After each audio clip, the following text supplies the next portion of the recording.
Today, on the College Hoops 2K Legacy Mode series, Coach Carter's Missouri Tigers head down to D-Town for their first playoff game, and hopefully playoff games, of the Legacy Mode. Welcome back to the channel, everybody, and to the series. And no matter what happens, we're going to be getting a 2-game installment here in Episode 8. Either we win our first Big 12 tournament game against Oklahoma and play Texas Tech, or we lose said game and watch the Big 12 championship from the sidelines. In the previous installment, Coach Carter's group rebounded pretty nicely from a tough stretch of conference play. We had lost 5 of 6, but we fought back from a dozen down against the lowly Colorado Buffaloes on the road to give us conference win number 4. But the good vibes unfortunately did not last too long, as Jaysha Ezekwe's senior year was cut short in our next game, our second straight loss to Kansas. This marked the last game in the career of the 4-year Missouri starter, but we did avenge him on senior night. All smiles for our 6 seniors and their final home game, sweeping the season series against the quality Iowa State team. Senior Bryson Oliver took the game-winning shot. He missed it, but fellow senior Malik Flaherty had his back on a rebound and a put-back layup to win the game. We went 1-1 without our top scorer, but will we be able to navigate our first postseason game of the Dynasty without him? We meet up with Oklahoma, a team that spent some time in the top 25 this season. In fact, in our first and only meeting against OU, they were 21st in the country at the time, and we took them the distance. However, Ezekwe had one of his best games in that 4-point loss, so it remains to be seen who fills his shoes this episode. Oklahoma spreads out the attack really well. The 6'9 center Braylon Vaughn is their leading scorer, but they're one of those teams where you never quite know night to night who's going to be on, and in my opinion, these are the toughest teams to game plan for. Coach Carter has a great track record in conference tournaments dating back to his tenures with Fordham and UT Martin, but it's a tough ask to enter our first playoff setting of the series without our leading scorer. We'll see if he has his guys ready to go as we're ready to tip it off from Dallas, Missouri in black, Oklahoma in white. Let's get the Big 12 tournament started, everybody. And it would be our Missouri Tigers with the first strikes to the basketball, looking for win number 14 in their first postseason game under Coach Carter's watchful eye. However, it would be the Oklahoma Sooners with the first score of the game, and then Lensley turns it over as we still look for our first basket, double teamed on the block, and Malik Hall assists to Andreas Burnett. A bad foul there by Adam Gosselin that gets the start at the 4 today. Whenever you're beat like that, you just got to let him go, and Andreas Burnett, the 80 overall sophomore, will convert the 3-point play. So a nice start for the favorited Oklahoma Sooners. Burnett dishes to Tavio Atkins, who was blocked by Bryson Oliver, who's filling in for the fallen Jaysha Ezekwe. He's had a nice little boost to our defensive side of the floor. But with 2 seconds left to go, Burnett pulls from Steph Curry range, and it goes off the back rim and in. You gotta be kidding me right now. Look at the range. I mean, it wasn't like we just let him shoot either. D'Anthony Emery was right on him the whole time, but oh man, Andreas Burnett, 6'4", and a lot of lift on that jump shot over him like it was nothing. And now our Tigers trying to have a short memory of that 3, and that's a nice way to do it. Lensley with the block, saved by Emery, and of course it goes into the hands of the 6'4 sophomore Burnett, and another pretty bad luck-filled basket at the hands of their point guard, but Britton Lensley comes right back at him, and there's 2 points for Lensley. He's off to a nice start despite the quick turnover and bad luck on that block shot. 17-9, Oklahoma still in the driver's seat. 67 points per game with Oklahoma. They have pretty similar offensive numbers that Missouri does. Cothran inside to Flaherty, coming off the bench quick. He's been so good, I can't keep him off the floor recently. Grabs his own miss and knows exactly where to go with it, as D'Anthony Emery was wide open on the left wing that time. D'Anthony Emery's coming off a nice episode shooting the ball. He had our only 3-pointers against Iowa State and against Colorado in those wins last episode, so hopefully he keeps shooting well in the postseason. Gosselin finds Trey Rodriguez this time, and another 3 coming from that left corner. Missouri looking better here as we were able to weather the storm after that fast Oklahoma start. Timeout Sooners. We're only down by 4. So a little bit more than halfway elapsed here in this first half of action. Burnett bounce pass inside to Fendi Akinjo, the 6'8" junior, the hometown kid out of Dallas, Texas, coming back home for this tournament and putting on a show for his hometown fans. Here he is again at the high post. We stop him better this time, bringing a double. Atkins is short on the 3, rebound by Trey Rod, and Oliver, you know, he's always looking to get the ball down quick with those long strides, and he finds Romeo Cothran for the basket. Really skilled pass there by Oliver, threading the needle, putting that pass right on the button for Cothran. Now we're back with just in a basket. Nice run for Missouri, and we blitz the ball handler on the pick. Andreas Burnett getting the steal off of him. That felt good. And behind the head to Malik Flaherty. Back-to-back awesome assists courtesy of Bryson Oliver. And ever since Malik Flaherty moved to the bench, he has been awesome. He saved his best for last as the senior has averaged 12.5 points and 4.5 rebounds over his last 3 games.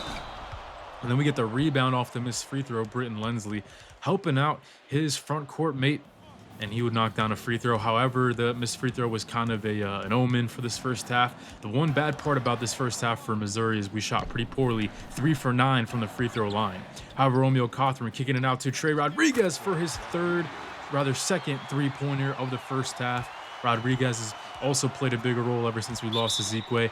Time out Oklahoma. How about this run from Missouri as we enter this stoppage of play with our first lead of the contest? Sometimes when it comes to those fast starts by your opponent, you just got to weather the storm. We're doing a good job of that. Defense is starting to toe in here as Burnett is scared of him around that three-point line. Works around to Braylon Vaughn for the 3, and it goes off the front iron and drops. Vaughn, their top scorer on the year. He's only made 5 threes entering today. That's his 6th, but he gets it at a pretty opportune time for Oklahoma. They get it back within 1. Missouri up 32-31. So again, a great job just keeping pace with Oklahoma the best we could while they were going through that awesome stretch to begin their offensive attack today. We started to bounce back, forced a couple of turnovers, got to the free throw line a lot, albeit we only made 3 of 9 from the charity stripe in the first half. And that was the one and only note that Coach Carter wrote down in his little tips on his notepad. If you can't make these free throws, how can you expect to make a defended shot? And right, he is. Unfortunately, the free throw shooting for Missouri actually started pretty well this season, but it feels like the more we go along, the less consistent we get from the line. So now 32-32 here. Coach Carter going for win number 271 of his career as Braylon Vaughn gets the scoring going for Oklahoma. Their first lead since they relinquished it with a little over 2 minutes to go in the first half. Vaughn was the top player in our first meeting. He had 16 points and 9 rebounds in the regular season loss. And it looks like he's going to try to replicate that here in Dallas.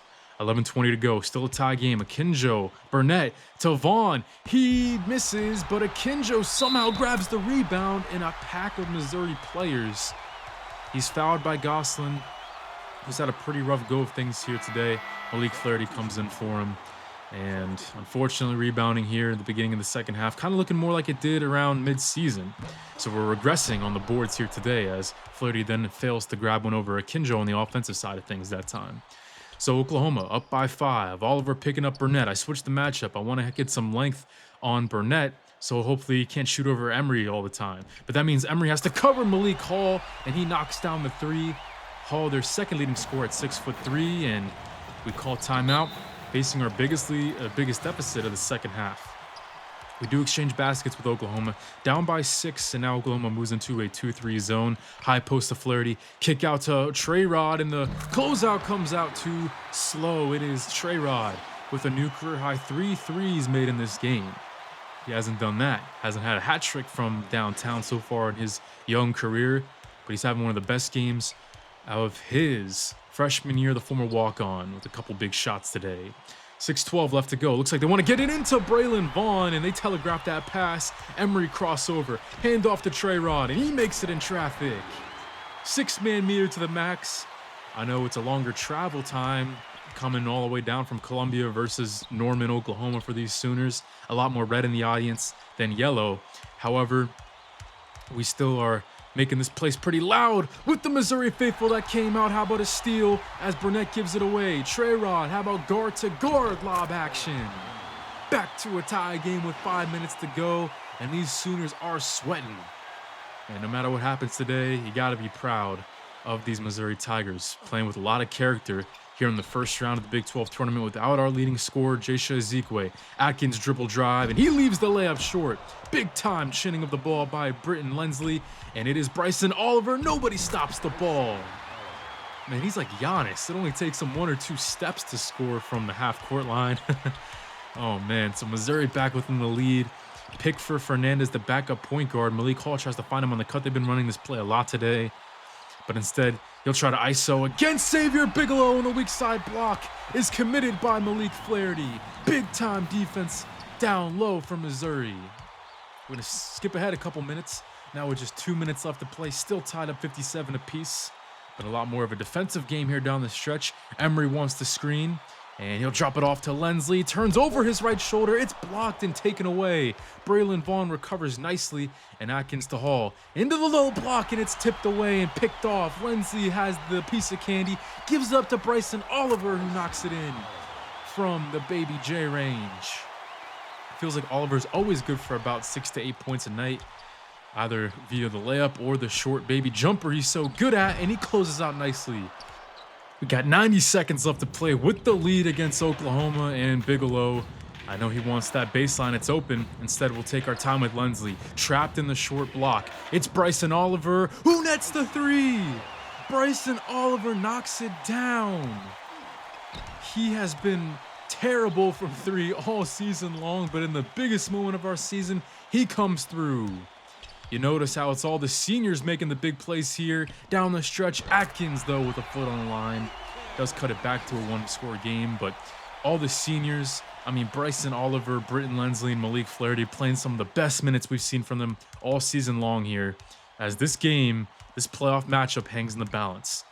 Looks like a design post-up for Malik Flaherty. Akinjo closes out on him, but Emery keeps moving, and he's got the open shot from the free throw line extended. Flaherty with his 4th assist, and Emery's in double figures. They're moving it up quick. Burnett from 3, and he gets the rainbow to go.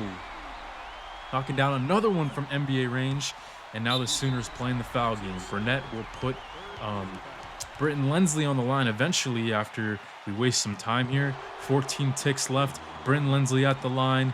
Here we go. The senior takes a couple dribbles and a deep breath. We haven't shot the ball well from the free throw line today, and the first one does go. So that's the toughest one to get in these situations. 14.2 left. This one will make it a 2-score game.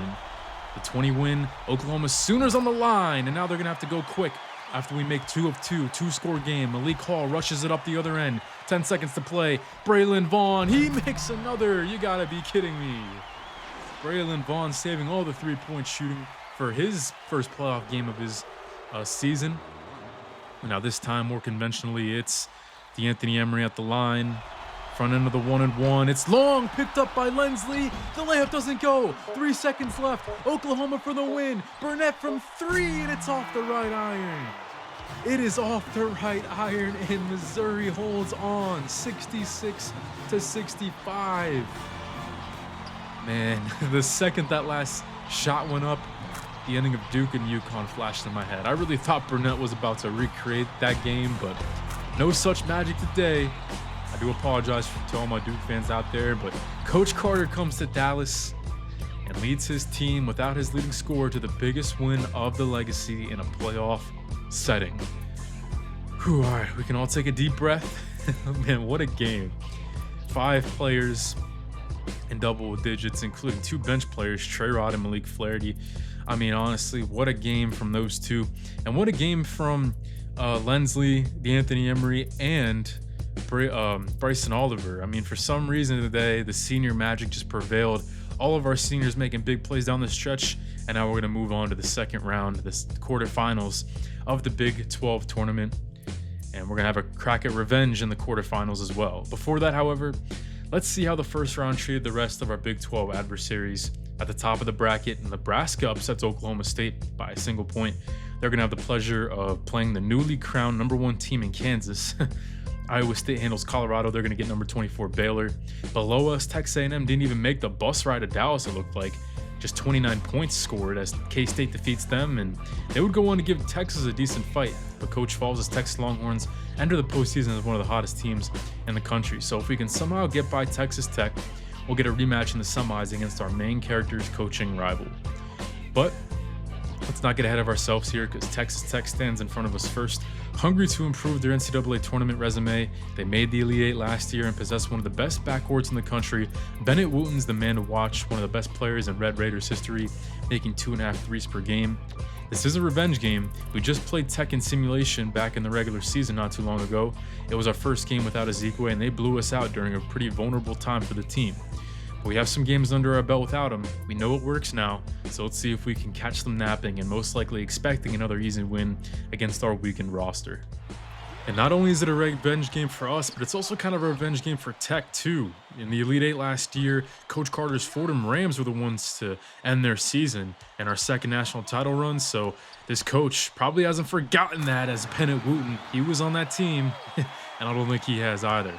Wooten for 3, maybe another time where I'm going to have to change the matchup. That's exactly what I do right here. Yep, not playing around with this one. I need Bryson Oliver in a 6'6" frame to try to knock Ben Wooten out of his rhythm here.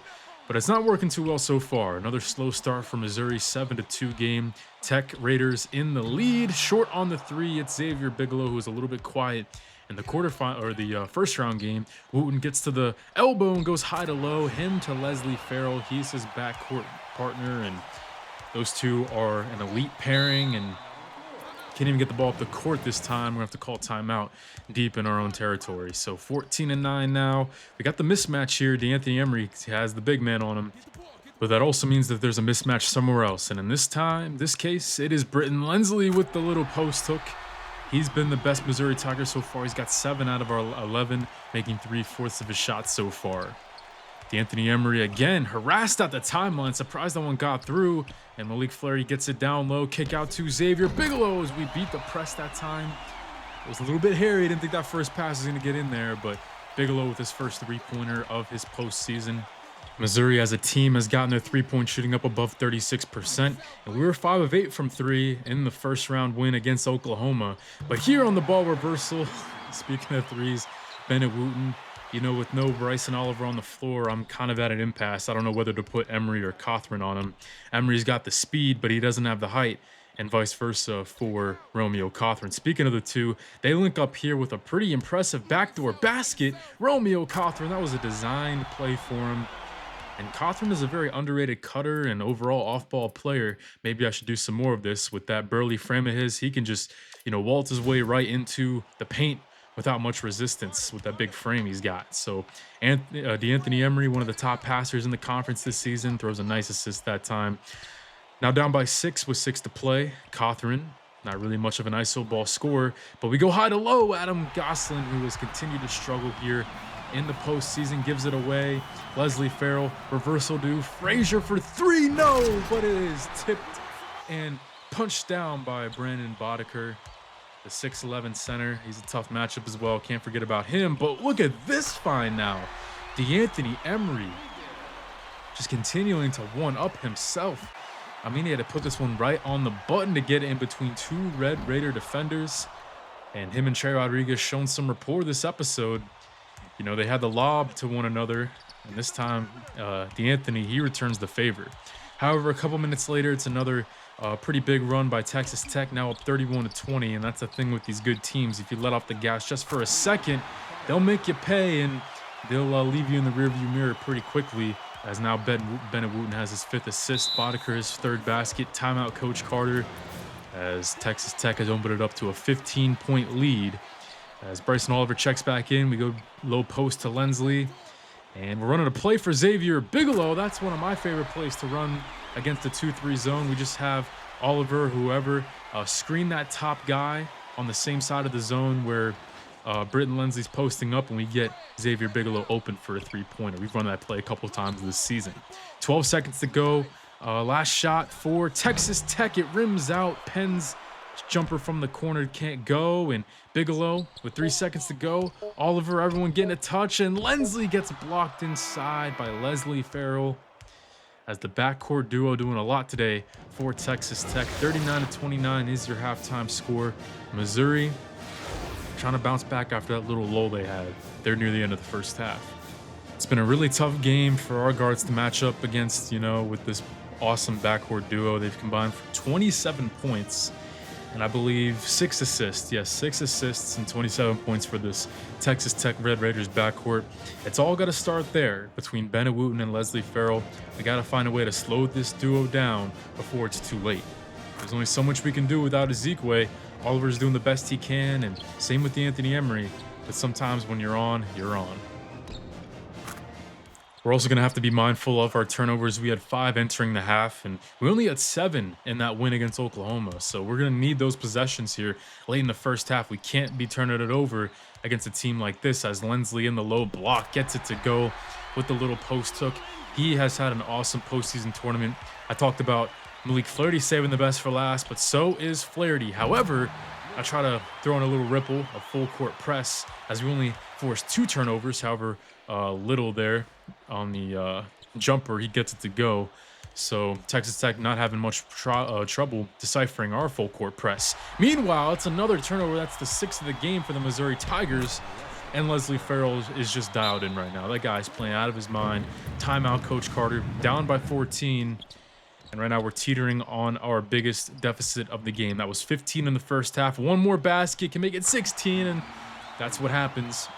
Actually, check that. 17 after Frazier got his toes behind the three-point line. So far right now in the second half, not too much has changed, sadly. This is just a team a little bit beyond our skill right now, as Wooten is nearing a double-double as well, so a great game for him as well. Meanwhile, Adam Gosselin trying to get it going here as he gets his second basket, as the sophomore tries to put in the rearview mirror. A pretty tough postseason tournament so far for him.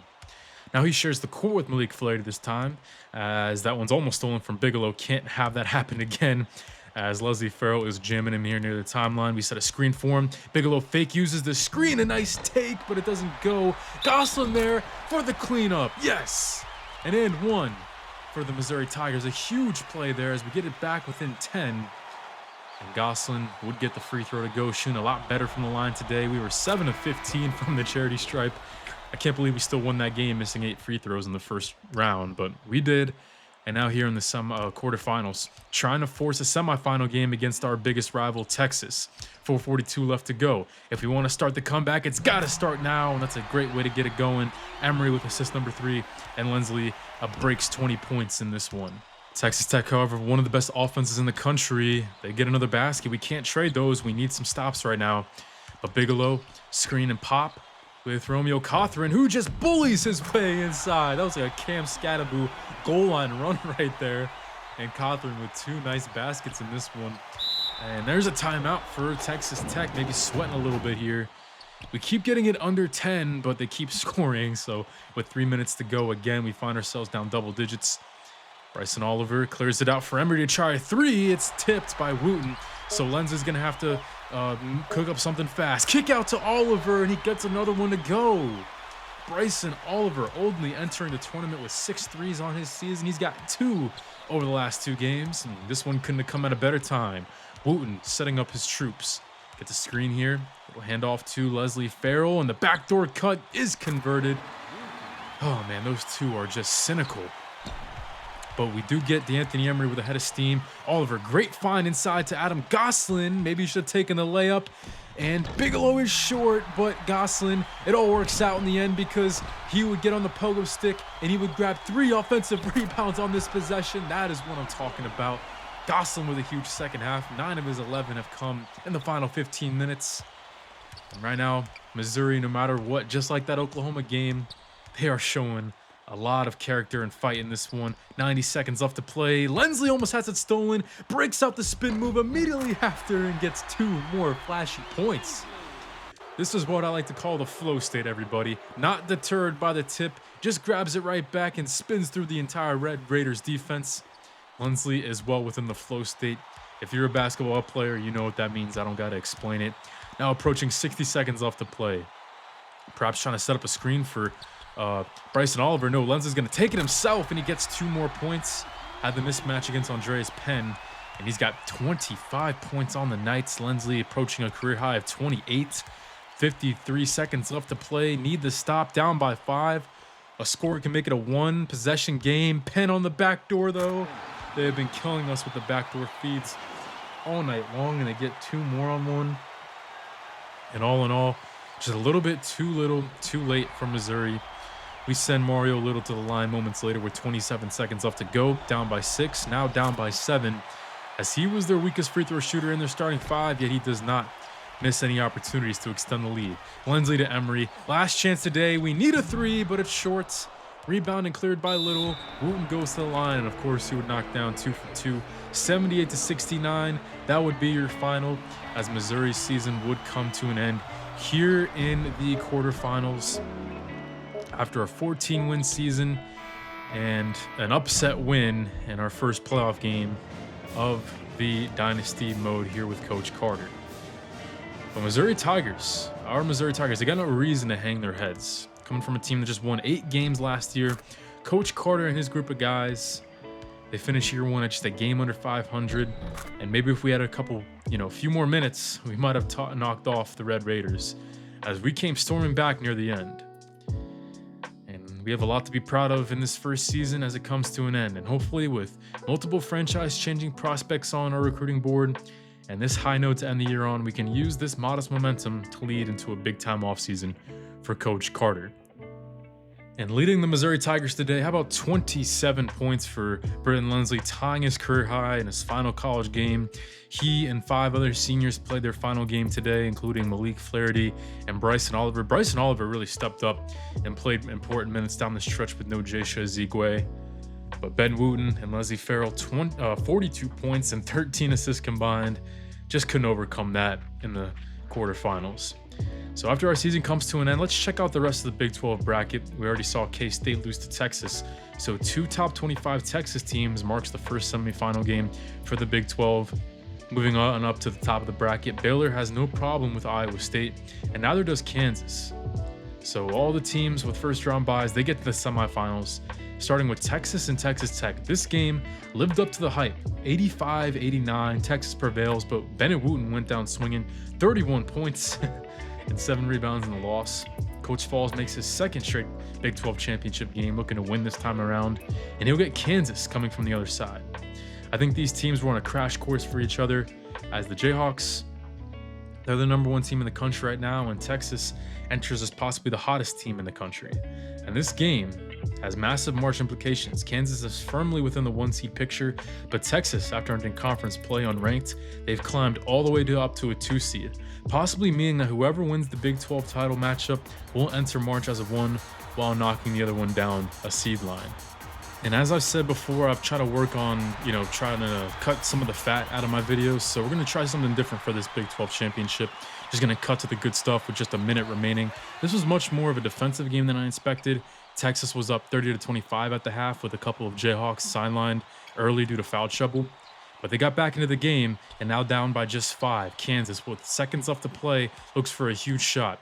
And guess what? It would come. Matez Robbins moving to his right off the screen, and he gets the drop from NBA range. Robbins with 9, a basket away from joining David Franklin and Enrico Weathers as the double-digit scores today for Kansas. Now with just 21 seconds left to play. Texas up by just 2. Now moving to his right off the dribble. It is Donovan Rucker for 3. Normally it's Maceo Barnes who's the big-time scorer for Texas. However, it would be his backcourt mate helping him out, but not done just yet. Exchanging threes. Again, it's Matej Robbins. And now Kansas playing the foul game. Donovan Rucker steps up to the line. Had that big shot just moments ago, and he would knock down 2 of 2 from the line. So again, danger mode for Kansas. Got to go quick and get a quick 3 here. That'd be best case scenario. But Maceo Barnes gets the steal, puts it in, and the eventual Big 12 championship MVP Barnes would deliver the finishing blow as Texas and Coach Falls win the Big 12 conference here in season 1 of the legacy mode. This is Coach Falls' second year within the conference, second year at the helm of Texas, and he gets it done. Very impressive. And the MVP, Maceo Barnes, the only man with more steals in the Big 12 than Xavier Bigelow. He recorded 1 tonight. And with that win, Coach Falls wins his first Big 12 title and earns his first 1 seed in a short yet successful stint at the helm of Texas. We're going to have to see if they also knocked Kansas down out of the 1 line. Scrolling down the Midwest region, eavesdropping on our old teams here. Fordham enters March as a 7, and UT Martin enters with 31 wins and an 8 seed. Wow, never in Coach Carter's tenure did we achieve that high of a seed. The highest we ever got was an 11, but honestly, I prefer 11 because they're going to have to face North Carolina in the next round. Kansas does hold on to a 1 seed, headlining the West as Louisville, who began the year 27-0, will be the #1 overall seed this year. We're going to get a look at the full bracket and full results of the tournament in the next video, the year 1 offseason recap. We get a bunch of questions to answer after our 14-16 season 1, a 6-game improvement from last year's team with a playoff win to boot. A lot to be proud of this season, but we also have a lot of questions to answer in that offseason video that approaches next time you see me. Back at Fordham and UT Martin, we had really young rosters to begin those series, but here in Missouri, a third of our roster have played their final games as 6 seniors are on their way out. Lensley Flaherty, Ezekwe, Bryson Oliver, and Dalen Teagues, and Jason Vezia. So who comes in and replaces them? We don't have any commitments yet, but we are in the running for 2 5-stars, multiple impactful 4-stars, so a new opportunity that we haven't ever really had in Coach Carter's career presents itself next episode, a chance to inject a yards-long crop of talent sculpted by us into what's going to be a fresh canvas in year 2. D'Anthony Emery, Xavier Bigelow, Trey Rodriguez, Adam Goslin, and Romeo Cothran are the only rotational players who return next season. We're going to find out in the next installment the recruits we score to complement them as the new era of Missouri Tigers basketball awaits. So thanks for joining me today, guys. I'm College Sports Survive signing out. Hope you enjoyed episode 8 of Legacy, and hopefully episode 9 is as much of a feel-good episode as this one was. Thanks for watching. Stay tuned for more, and I hope you have a great night, everybody. Peace out. Stay tuned for that off-season video.